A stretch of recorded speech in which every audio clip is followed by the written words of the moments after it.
Dr. Vexathai sat in his laboratory, staring at data that made no sense. 3 days had passed since his last conversation with the human, and he had not slept properly since then. Every time he closed his eyes, he heard Jake Murphy's calm voice, describing human warfare and collective punishment. The casual way the human had discussed total war and military retaliation had shaken Dr. Vexthai more than any fear gas ever could. The other researchers were avoiding him. Word had spread that the human had somehow turned the tables during their conversation, reducing the ship's chief psychologist to a trembling wreck without using any weapons or technology. Some of the younger scientists were beginning to question whether capturing humans had been a wise decision. Dr. Vexthai activated the communication system to the containment cell. "Human Jake Murphy," he said, trying to keep his voice steady. "Good morning, Dr. Vexthai," Jake replied. "How are you feeling today?" The question was asked with genuine concern, as if Jake was worried about the mental health of his captor. Dr. Vexthai found this even more unsettling than threats would have been. "I have been reviewing our previous conversations," Dr. Vexthai said. "Your descriptions of human military capabilities were quite detailed." "I wasn't trying to scare you," Jake said. "I was trying to help you understand the situation you're in. Explain." Jake sighed. "Dr. Vexathai, you and your people seem like decent folks who got into a bad business. You've been conquering other species through psychological manipulation, which works great until you run into a species that doesn't break the way you expect them to. You believe humans cannot be conquered?" "I believe humans are very hard to keep conquered," Jake said carefully. "Even if you managed to defeat our military forces, you'd have to deal with insurgencies, sabotage, and guerrilla warfare for generations. And humans have long memories when it comes to people who hurt us." Dr. Vexathai was quiet for a long moment. "What would you suggest we do?" "Talk," Jake said simply. "Instead of studying us like lab rats, try negotiating with us like equals." "The Kethani Empire does not negotiate with primitive species." "Dr. Vexthai," Jake said patiently, "any species that can build interstellar ships and colonize multiple star systems is not primitive. You've been underestimating humans, and that's a dangerous mistake." Dr. Vexathai made a decision that went against everything he had been taught. "What kind of negotiations would humans accept?" "Release me and send." "A message to human space," Jake said. "Tell them you want to establish peaceful contact. Offer to return any other humans you've captured, and be prepared to discuss mutual benefits rather than conquest." "Mutual benefits? Sure. Humans are always interested in new technology, new trading partners, new scientific knowledge. And from what I've seen, your people are pretty advanced in some areas where humans could use help." Dr. Vexthai thought about this. It was true that the Kethani had developed remarkable psychological and medical technologies. Their understanding of brain chemistry and mental health was far ahead of most species they had encountered. But what could humans offer us in return? Jake smiled. "Dr. Vexathai, you've spent the last few days trying to break my will with techniques that work on every other species in the galaxy. But instead of breaking, I've been teaching you about human psychology and military doctrine. Doesn't that suggest we might have something valuable to offer?" Before Dr. Vexathai could respond, alarms began blaring throughout the ship. Emergency lights flashed red, and an automated voice announced that unknown vessels were approaching. Dr. Vexthai rushed to the command center, where the ship's captain was studying sensor readings with obvious alarm. 3 human ships, Captain Mordex reported. They appeared without warning at the edge of our sensor range. Our stealth systems should have prevented detection. Human technology is more advanced than our intelligence suggested, Dr. Vextai said quietly. On the main screen, the approaching ships looked sleek and dangerous. They were not firing weapons, but their intent was clear. They had come for their missing crew member. Captain Mordex opened a communication channel. Unknown vessels, you are approaching a Cathani research ship. State your intentions. The response came in perfect Cathani language. This is Captain Lisa Rodriguez of the Human Diplomatic Corps vessel Carolina. We are here to retrieve our citizen Jake Murphy and to establish formal contact with your government. Dr. Vextai stepped forward. Captain Rodriguez, this is Dr. Vextai. I am the senior researcher aboard this vessel. Your citizen is unharmed, and we are prepared to discuss his release. We are also prepared to discuss why you kidnapped him in the first place, Captain Rodriguez replied. Her voice was calm, but carried an undertone of authority that reminded Dr. Vextai uncomfortably of Jake Murphy. It was for scientific research, Dr. Vextai said weakly. Kidnapping people for experiments is what we call a war crime, Captain Rodriguez said. But we're willing to overlook it this time if you're interested in starting over with a better approach. 2 hours later, Dr. Vextai found himself in the containment cell with Jake Murphy, preparing for the most important conversation of his career. Captain Rodriguez and Ambassador Chris Thompson had beamed aboard the Cathani ship, along with a security detail that looked extremely professional and well-armed. Jake, Captain Rodriguez said, giving him a quick medical scan with a handheld device. Are you injured? I'm fine, Captain, Jake replied. Dr. Vextai and his people have been taking good care of me. We've had some very educational conversations. Ambassador Thompson, a tall woman with gray hair and intelligent eyes, looked around the containment cell with obvious distaste. Mr. Murphy, can you tell us what happened? Jake gave a brief summary of his capture and the various experiments the Cathani had conducted. He spoke matter-of-factly, without any hint of anger or trauma. Fear gas, Ambassador Thompson repeated. Designed to induce psychological breakdown. It didn't work, Jake said. Reminded me too much of home. Captain Rodriguez turned to Dr. Vextai. Doctor, your species has been observing human colonies and kidnapping our citizens. That's an act of war under our laws.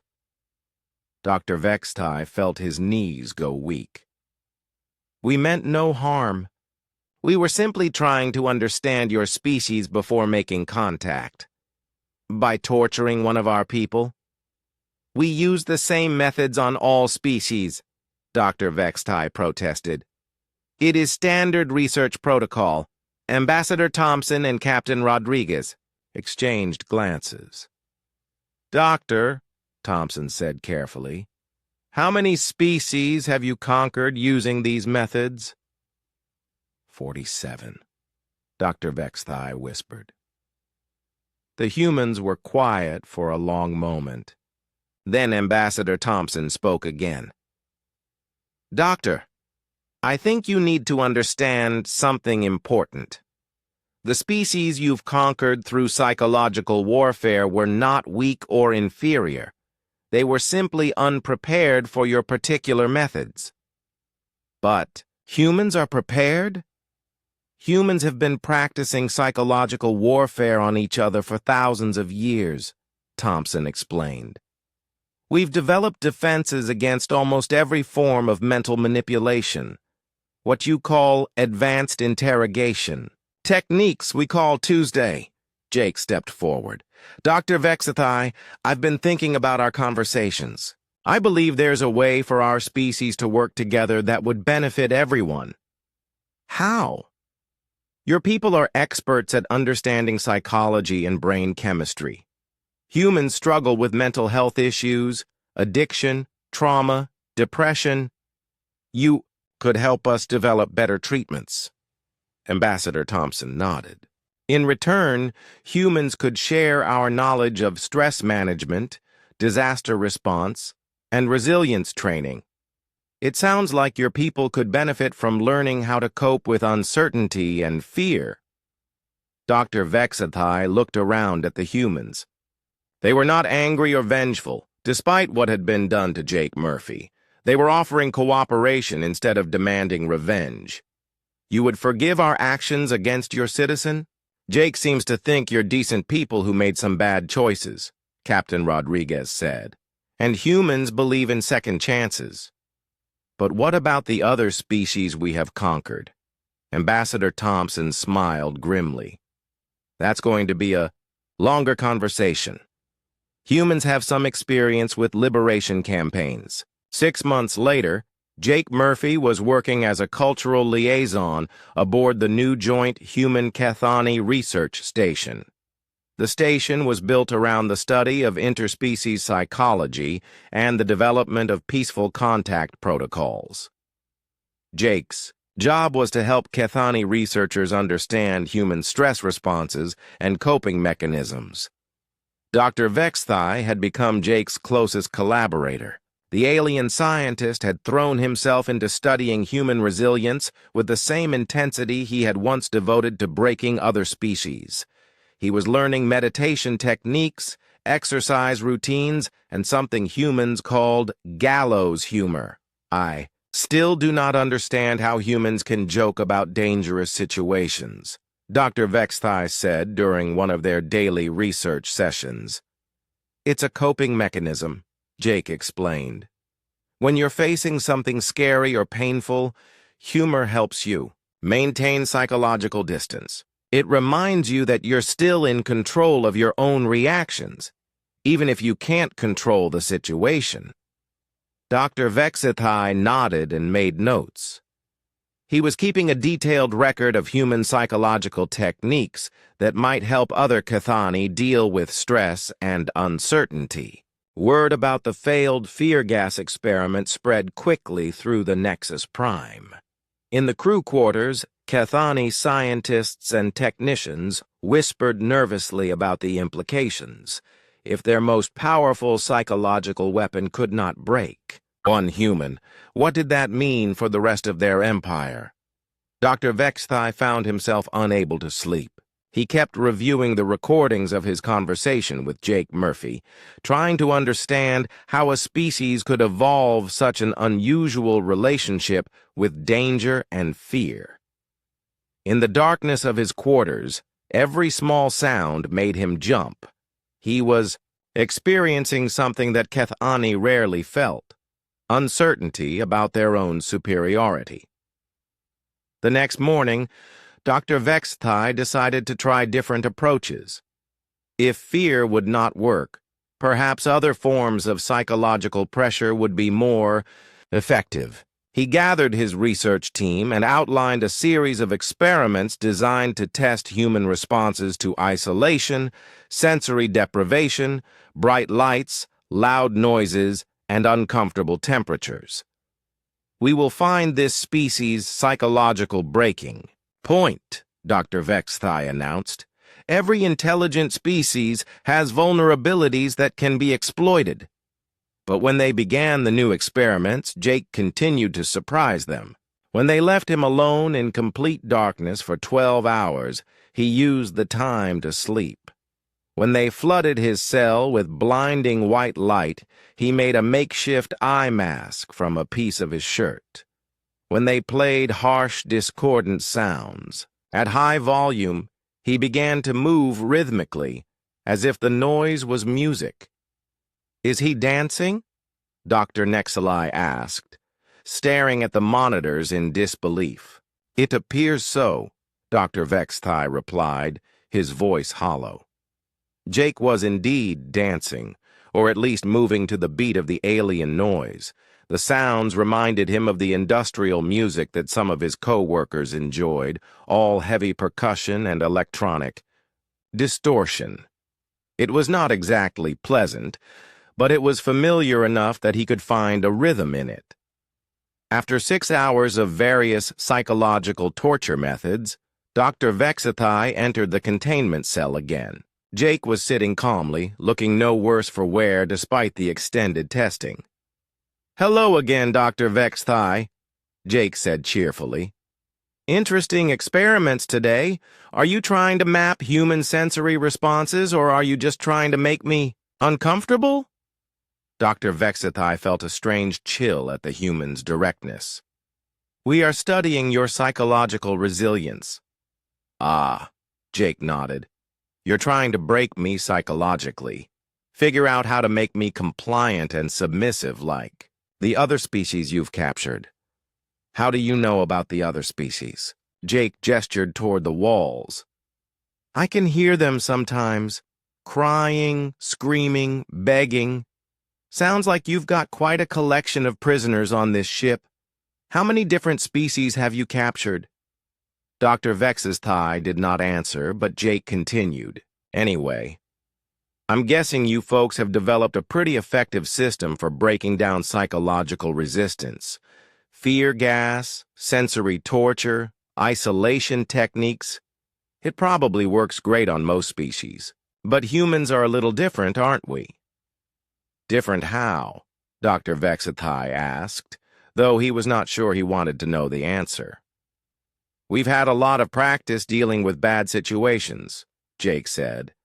"Humans have been surviving wars, famines, plagues, natural disasters, and industrial accidents for thousands of years. We've learned that you can get through almost anything if you keep your sense of humor and don't let fear control your thinking." Jake stood up and walked closer to Dr. Vexathai. The alien took an involuntary step backward.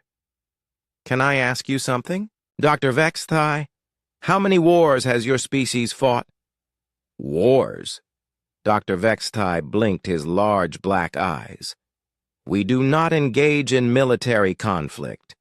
We use psychological manipulation to achieve compliance." "Right. But before you developed space travel and started conquering other planets, how did your people handle conflicts with each other?" Dr. Vexathai thought about this. "Disputes were resolved through negotiation and social pressure. Physical violence was rare and considered barbaric." Jake nodded thoughtfully. "That explains a lot.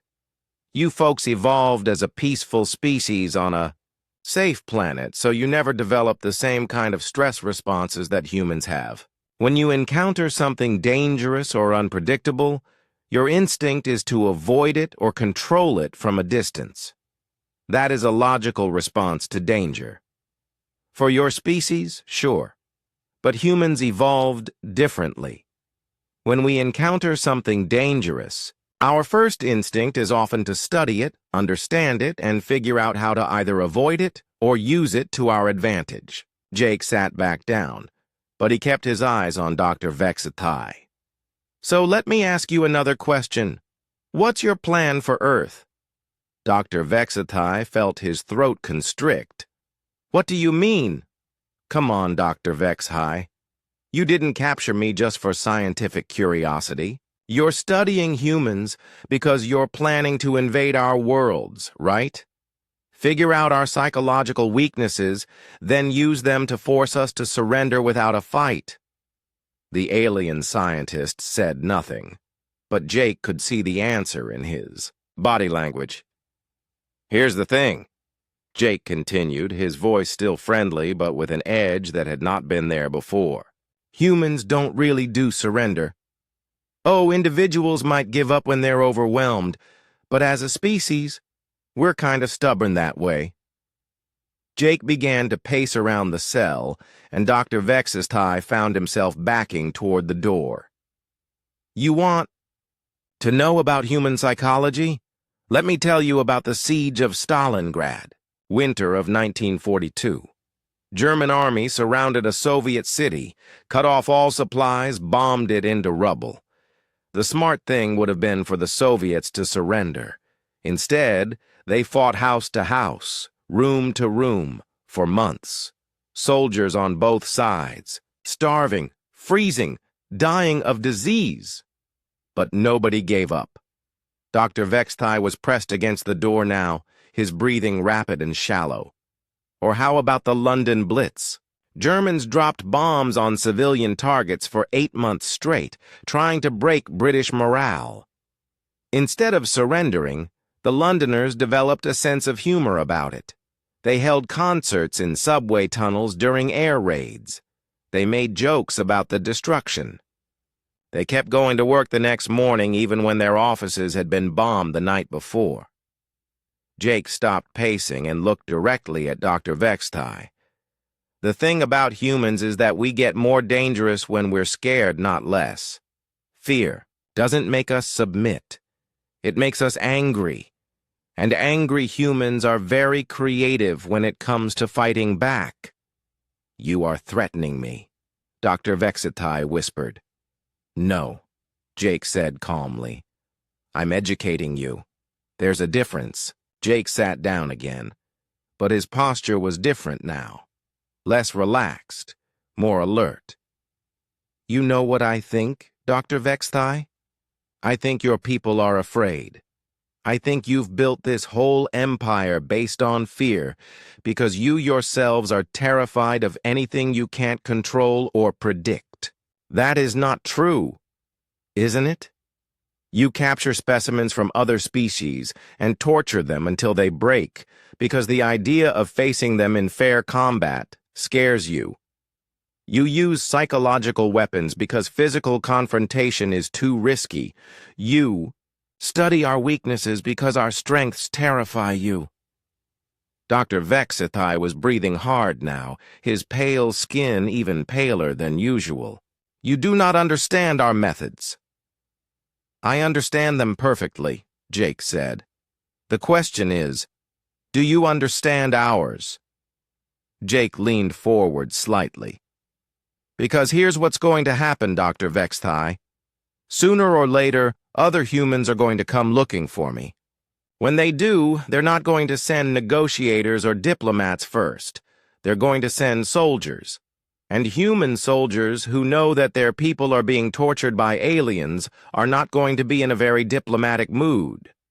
Dr. Vexthai felt something he had never experienced before, the deep primal terror that his own fear gas was designed to induce. But Jake was not using any chemical weapons. He was just talking, describing human military capabilities in a calm, matter-of-fact voice. Human military doctrine has some interesting concepts, Jake continued.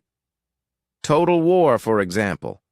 That's when you don't just fight the enemy's army, you destroy their entire ability to make war. You target their factories, their supply lines, their infrastructure, their leadership. You keep fighting until they surrender unconditionally. Jake smiled, but it was not a friendly expression anymore. And then there's the concept of collective punishment.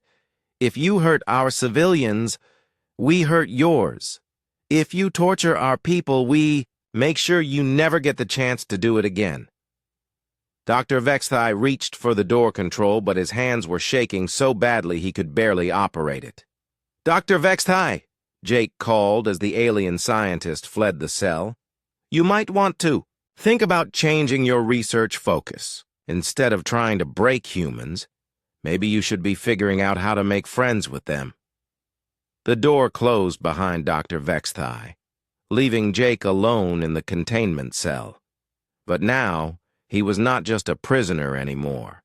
He was a teacher, and his students were starting to understand that they had made a very serious mistake. Dr. Vexthai called an emergency meeting with the senior research staff. In the conference room aboard the Nexus Prime, 6 of the most experienced Cathani scientists gathered around a curved table that glowed with soft light. The room was kept, dimmer than human eyes would prefer, and the air had a thin quality that would make most humans feel slightly dizzy. The fear gas experiment has produced unexpected results, Dr. Vexthai began, trying to keep his voice steady. The human subject showed no negative psychological response to maximum concentration exposure. In fact, his stress levels decreased. During the experiment, Dr. Zethmar, the ship's chief psychologist, leaned forward. That is impossible. Fear gas triggers the most basic survival instincts. No species can resist its effects. I have reviewed the recordings myself, Dr. Vexastai replied. The human described the gas as smelling like his home environment. Uncomfortable silence filled the room. The Cathani had built their empire on the certainty that fear was universal. Every intelligent species they had encountered shared the same basic psychological vulnerabilities. Fear of death, fear of pain, fear of the unknown. These fears could be measured, predicted, and exploited.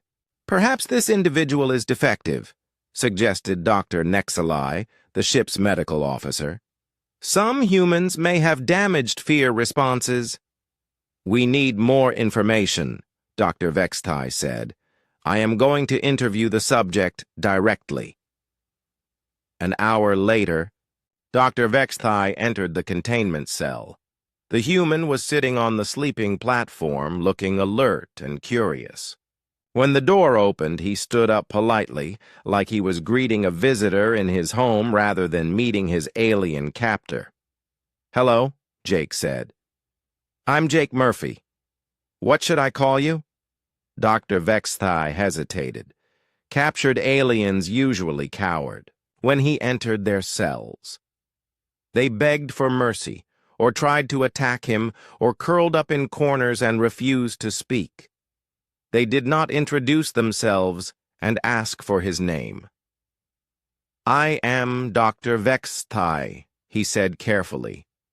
I am a researcher studying alien psychology. Nice to meet you, Dr. Vextai, Jake said, extending his hand. Sorry about the name pronunciation if I got it wrong. Your language sounds complicated. Dr. Vextai stared at the extended hand. He knew from his research that this was a human greeting gesture, but he had never expected to see it used in these circumstances. After a moment, he awkwardly touched Jake's hand with his own. You are not afraid, Dr. Vextai observed. Should I be? Jake asked. I mean, obviously being kidnapped by aliens is not ideal, but panicking won't help anything. You said you want to study human psychology, right? So you probably want me alive and reasonably healthy. Dr. Vextai found himself nodding. The human's reasoning was logical, but his calmness was deeply unsettling. Tell me about your home world, Dr. Vextai said. You mentioned that our fear gas smells like your environment. Jake sat back down and gestured for Dr. Vextai to sit as well. The alien remained standing, but he was listening intently. Earth is a pretty dangerous place, Jake said. I mean, it's getting better than it used to be, but there are still areas where the air or water or soil can kill you. I grew up in Detroit, which was one of the heavy industrial cities. Lots of factories, steel mills, chemical plants. And your species continues to live in these toxic areas? Where else would we go? Jake asked. That's where the work is. My dad worked in a steel mill for 30 years. The air in there was so bad that most guys wore respirators. But Dad always said the masks made it hard to see what you were doing. So he just held his breath when it got really bad and breathed through his shirt the rest of the time. Dr. Vextai felt his stomach twist. Your father deliberately exposed himself to toxic substances for 3 decades? Had to, Jake said simply. That was his job. How else was he going to feed his family? Look, I know it sounds crazy to someone from a clean environment, but humans are pretty adaptable. We can get used to almost anything if we have to. But the psychological effects, Dr. Vexathai protested.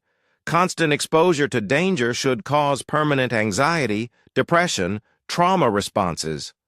Jake shrugged. Some people do have problems with that stuff, but most folks just learn to deal with it. My mom always said that worrying about things you can't change is just wasted energy. Dr. Vextai began to pace around the small cell. Everything the human was saying contradicted fundamental principles of Cathani psychology. "Tell me about your childhood," Dr. Vexatai said. "What was it like growing up in such a dangerous environment?" Jake thought for a moment. "Normal, I guess. I mean, it was the only childhood I knew. In summer, when the wind blew the wrong way, you could smell the chemical plants from miles away, made your eyes water and your throat burn. But you just learned not to play outside on those days. You adapted your behavior to avoid the toxins. Sure, when we could. But sometimes you couldn't avoid them, like when Dad took me to work with him one day during school vacation. The air in that steel mill was like breathing inside a volcano. Hot, full of metal dust and chemical fumes, so loud you couldn't think. Dad just handed me a pair of earplugs and told me to breathe through my nose." Dr. Vexthai stopped pacing. "He brought you into that environment as a child?" "He wanted me to see what he did for a living," Jake said. "And he wanted me to understand why education was important. You don't want to end up breathing this stuff for the rest of your life," he told me. "So I studied hard and became a maintenance technician instead." "But you still work in dangerous environments." "Less dangerous," Jake corrected. "Space stations have better air filtration than old Earth factories. And I know what I'm doing. I've been trained to work safely around toxic substances, electrical hazards, radioactive materials, explosive gases. It's all about understanding the risks and taking proper precautions." Dr. Vexthai felt like his understanding of the universe was crumbling. "Your species deliberately trains its members to work with substances that could kill them?" "How else would we maintain our technology?" Jake asked. "Look, Dr. Vexthai, I get the feeling that your people didn't evolve in a very dangerous environment. Am I right?" Dr. Vexthai nodded slowly. "Our world has a stable climate and few natural hazards. The greatest dangers we faced during our evolution came from other Kethani." "That explains a lot," Jake said. "Humans evolved on a planet that was constantly trying to kill us. Predators, diseases, natural disasters, toxic plants, poisonous animals, extreme weather. Our ancestors had to be tough and adaptable just to survive long enough to have children. But how do you maintain psychological stability under such conditions?" Jake smiled. "We don't, always. Humans have plenty of psychological problems. But we've also developed ways to cope with stress and fear that might seem strange to other species. We tell jokes about dangerous situations. We compete to see who can handle the worst conditions. We take pride in surviving things that should have killed us." Dr. Vexatai was taking notes on a small device, but his hands were shaking slightly. "You take pride in surviving near-death experiences?" "Sure. My grandfather used to tell stories about working in the mines during the old days before they had safety equipment, cave-ins, gas explosions, underground fires that burned for years. He lost 3 fingers in an accident when he was 20, but he always said it was worth it because that was how he met my grandmother. She was the nurse who treated his injuries. He viewed a mutilating injury as a positive experience. He viewed it as part of life," Jake said. "Bad things happen. You deal with them and move on. Getting bitter or scared doesn't help anything." Dr. Vexthai sat down heavily on the sleeping platform. His entire worldview was being challenged by this calm, friendly human who talked about industrial accidents and toxic exposure like they were minor inconveniences. "Your fear gas," Jake continued. "It's designed to make people think about death and danger, right? To make them imagine the worst possible scenarios until they're too scared to resist you?" "Yes," Dr. Vexthai whispered. "Well, humans think about death and danger all the time anyway. It's how we stay alive. We imagine worst-case scenarios so, We can prepare for them. We practice responding to emergencies. We train ourselves to function even when we're scared. Jake stood up and walked to the wall. You want to know what that gas really reminded me of? The day I started working in the maintenance tunnels. My supervisor told me the air down there was barely safe to breathe, and I'd probably develop lung problems eventually if I stayed in that job too long. And that did not frighten you? Of course it did. But I needed the job, and someone had to do the work. So I learned to use breathing equipment. I got regular medical checkups. And I saved money so I could eventually move to a safer position. Fear motivated me to be careful, not to give up. Dr. Vexthai realized with growing horror that he was beginning to understand. For Cathani, fear was paralyzing. It made them freeze, submit, or flee. But for humans, fear was apparently just another piece of information to be processed and acted upon. The implications were terrifying. Jake Murphy was fixing a broken air filter on mining station Alpha 7 when the lights went out. He had been working in the maintenance tunnels for 6 hours straight, covered in grease and metal dust, when everything around him started to hum, with a strange energy. The metal walls began to vibrate in a way that made his teeth ache. Jake dropped his wrench and looked around the narrow tunnel, trying to figure out what was happening. The station had old equipment that broke down every few weeks, so strange noises were normal. But this was different. The humming got louder, and the air started to taste like copper pennies. Jake crawled backward through the tunnel toward the main corridor, but before he could reach it, everything went white. When Jake woke up, he was lying on something that felt like cold metal. His head hurt, and his mouth was dry. He opened his eyes slowly and saw a ceiling that glowed with soft blue light. The air smelled clean, too clean, like a hospital that had been scrubbed with chemicals for days. Jake sat up and looked around. He was in a small room with smooth white walls that curved slightly at the corners. There were no windows, no doors that he could see, and no furniture except for the metal platform he had been lying on. The room was perfectly quiet, except for a soft whooshing sound, like air moving through vents. Jake stood up and walked to one of the walls.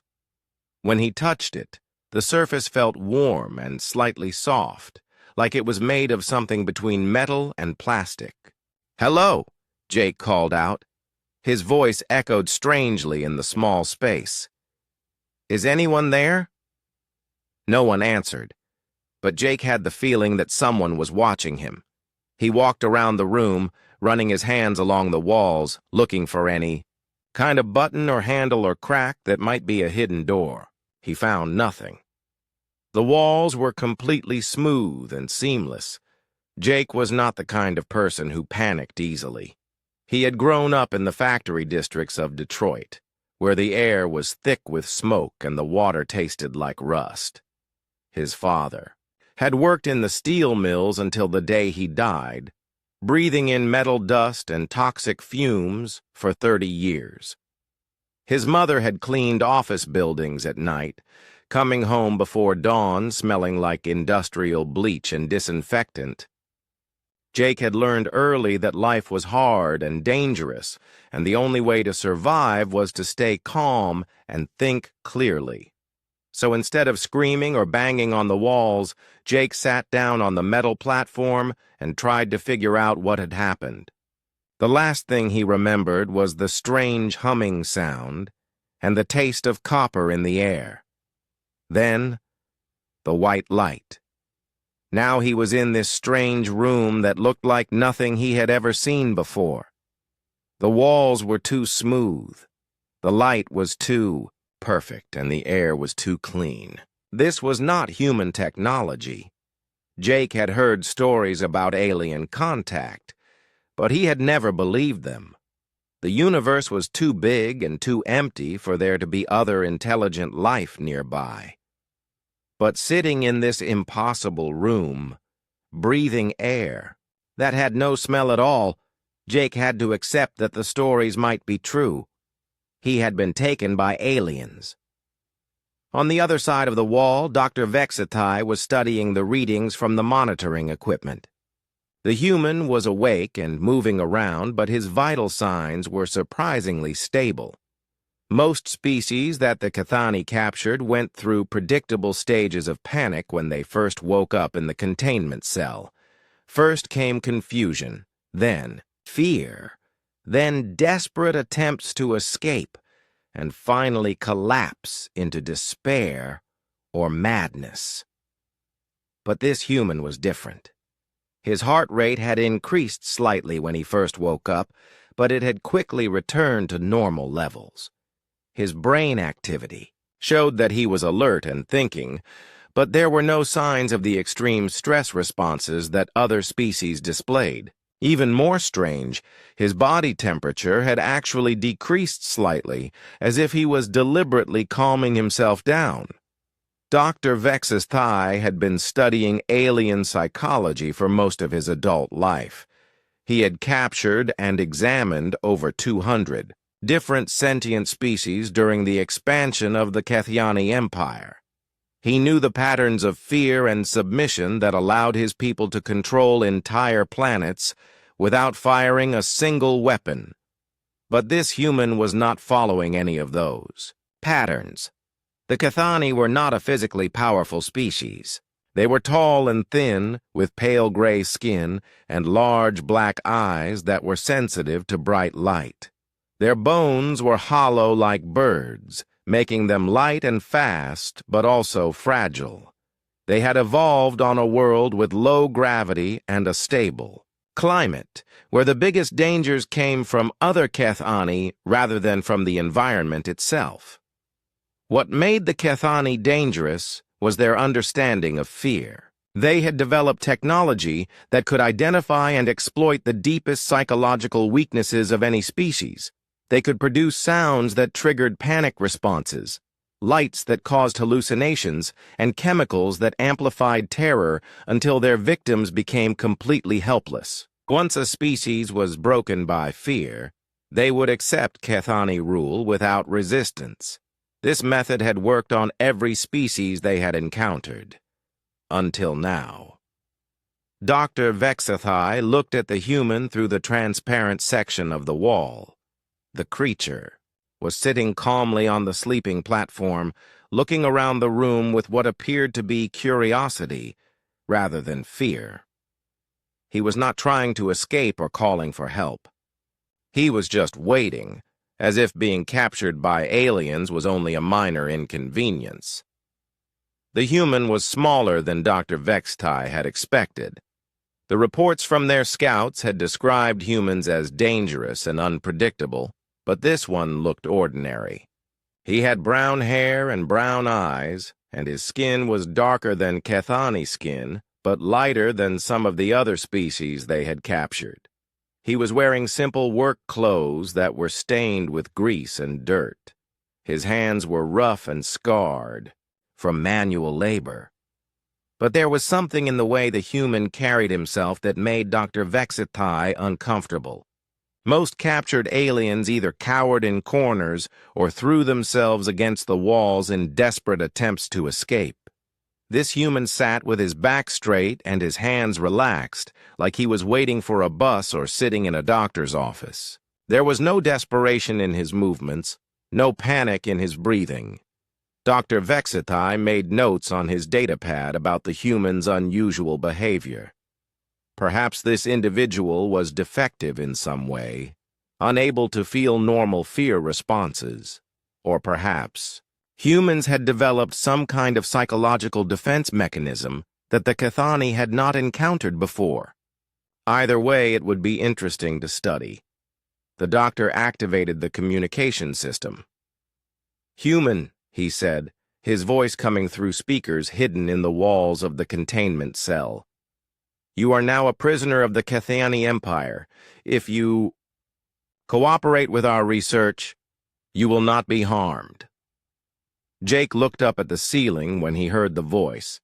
It sounded strange, like someone speaking through water, but he could understand the words clearly. So the aliens could speak English, or at least they had some kind of translation device. "Okay," Jake said simply. "What kind of research?" Dr. Vexathai paused. In his experience, captured aliens either begged for their lives or demanded to know why they had been taken. They did not ask practical questions about research procedures. "We wish to understand your species," Dr. Vexathai said carefully. "We will study your physical and psychological responses to various stimuli." "Stimuli," Jake repeated. "You mean you're going to hurt me to see how I react?" "Pain is sometimes necessary for scientific understanding," Dr. Vexathai admitted. Jake nodded as if this was perfectly reasonable. "Well, I guess we might as well get started then." Dr. Vexathai spent the next several hours reviewing files on human psychology. The Cathani had been observing human colonies from a distance for months, but their information was limited. They knew that humans had spread across multiple star systems, despite having relatively primitive technology. They knew that humans seemed to adapt quickly to hostile environments, but they did not understand how or why. The reports from other alien species were confusing and contradictory. Some described humans as weak and easily frightened. Others told stories of human soldiers who continued fighting even after suffering injuries that should have been fatal. A few species claimed that humans actually became more dangerous when they were afraid or angry, which made no sense to Cathani psychology. Dr. Vexathai decided to start with their most effective psychological weapon. The fear gas was a Cathani invention that had never failed to break the will of a captured alien. The gas contained complex molecules that triggered the deepest survival instincts of most oxygen-breathing species. It caused hallucinations of death and destruction, amplified every small fear until it became overwhelming terror, and eventually left victims in a state of complete psychological collapse. The gas had been tested on over 50 different species, and it had worked perfectly every time. Within minutes of exposure, even the bravest warriors would be crying and begging for mercy. Within an hour, they would be ready to do anything their captors demanded. The fear gas was the foundation of Cathani power. Dr. Vexathai checked the containment cell's atmosphere controls.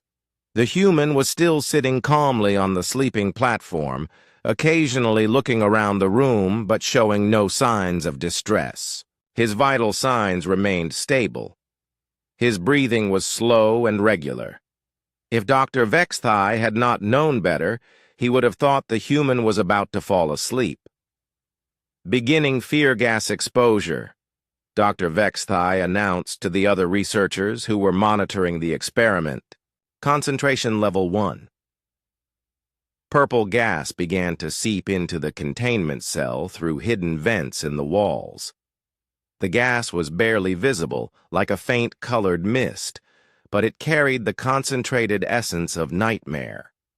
Every molecule was designed to find and activate the fear centers of the brain. Jake noticed the purple tint in the air almost immediately. He stood up and took a few steps toward the nearest wall, watching the gas swirl and settle in the room. It had a smell, faint, but distinctive. Jake breathed in slowly, trying to identify the scent. The gas smelled like sulfur and smoke and burning plastic.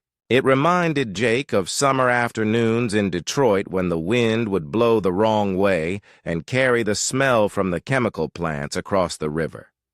It smelled like the factory where his father had worked, where the air was so thick with metal, dust that workers had to wear masks just to breathe. It smelled like home. Dr. Vexathai watched the monitors with growing confusion. The human's heart rate had not increased. His brain activity showed normal patterns. His muscle tension had actually decreased slightly, as if the gas was making him more relaxed rather than more afraid. "Increase concentration to level 3, Dr. Vexatai ordered. More gas poured into the cell. The purple mist became thicker, dense enough to make the air look hazy. At this concentration, most aliens would already be screaming and clawing at the walls. But the human just stood there, breathing normally. Jake closed his eyes and took a deeper breath. The smell was getting stronger, and it was triggering memories. He remembered being 8 years old, walking with his father through the industrial district on the way to the grocery store. The air had been thick with smoke from the steel mills and the chemical plants, and his father had pointed to the different smokestacks and explained what each one produced. "That one makes steel," his father had said, pointing to a tall red smokestack. That was belching black smoke. "That one makes plastic, and that one over there makes the chemicals they use to clean up toxic waste." Young Jake had asked if the smoke was dangerous, and his father had laughed. "Everything's dangerous, son. The trick is learning to live with it." Jake opened his eyes and looked around the cell. The purple gas was now so thick that he could barely see the walls. But instead of fear, he felt a strange sense of comfort. This alien gas smelled like the world he had grown up in. The world where humans lived and worked and raised their children despite the constant presence of danger and toxicity. "Level 5, Dr. Vexthai said, his voice tight with frustration. "Maximum concentration." The gas pumps worked at full capacity, flooding the cell with enough fear-inducing chemicals to drive an entire city into madness. The purple mist was now so dense that it was almost like fog. Any other species would have died from psychological shock by now. Jake sat back down on the metal platform and breathed deeply. The smell was overwhelming now, but it was a familiar kind of overwhelming. It reminded him of the day he had started working in the maintenance tunnels, when the supervisor had told him that the air down there was barely safe to breathe. "How bad is it?" Jake had asked. "Bad enough," the supervisor had said. "But you'll get used to it. Humans always do." And Jake had gotten used to it, just like his father had gotten used to the steel mill, and his mother had gotten used to the cleaning chemicals, and his neighbors had gotten used to living downwind from the nuclear processing plant. Humans were good at getting used to things. That should have killed them. Dr. Vexthai stared at the readings on his instruments. The human's vital signs were not just stable, they were actually improving. His heart rate had slowed down to what appeared to be a resting rate. His brain chemistry showed patterns associated with relaxation and mild contentment. His muscle tension was at the lowest levels they had recorded since he had awakened. "This is impossible," one of the other researchers whispered. "The gas should be killing him." "Maybe his species is immune," another suggested. "No species is immune to psychological terror," Dr. Vexthai said firmly. But even as he said it, he was beginning to doubt himself. Jake stood up again and walked to the center of the cell. The purple gas swirled around him like thick smoke, but he moved through it easily. He looked up at what he assumed was a camera or observation window and spoke clearly. "You know," Jake said, his voice calm and conversational, "this stuff smells like home." Dr. Vexatai felt a chill run down his spine. In all his years of research, he had never heard a test subject say anything like that while being exposed to maximum concentration fear gas. Most aliens could not even speak coherently at this level of exposure. Many lost consciousness. Some died from terror-induced heart failure. But this human was talking about the gas like it reminded him of something. pleasant. "Explain," Dr. Vexatai said through the communication system. His voice sounded shakier than he had intended. Jake shrugged. "I grew up in an industrial city. Lots of factories, chemical plants, steel mills. The air always smelled like this. Sulfur, smoke, burning plastic metal dust. My dad used to say that if you could smell it, it was probably trying to kill you. But that just meant you knew it was there." Dr. Vextai looked at his fellow researchers. They were all staring at the monitors with expressions of disbelief and growing fear. The fear gas was their ultimate weapon, the foundation of their empire's power. If it did not work on humans, then everything they thought they knew about psychology and control was wrong. "Your atmosphere is toxic to your own species?" Dr. Vexatai asked. "Parts of it," Jake said casually. "We've gotten pretty good at cleaning it up over the years, but there are still places where the air will kill you if you breathe it too long. We just learn to live with it." "How do you live with something that can kill you?" Jake thought about this for a moment. "Same way you live with anything dangerous, I guess. You pay attention, you take precautions, and you get used to it. Fear doesn't help much. Fear just makes you freeze up when you need to keep moving." Dr. Vextai turned off the gas pumps. The purple mist began to clear as the ventilation system cycled fresh air into the cell. He needed time to think about what had just happened. The human had not just survived exposure to maximum concentration fear gas, he had actually seemed to enjoy it.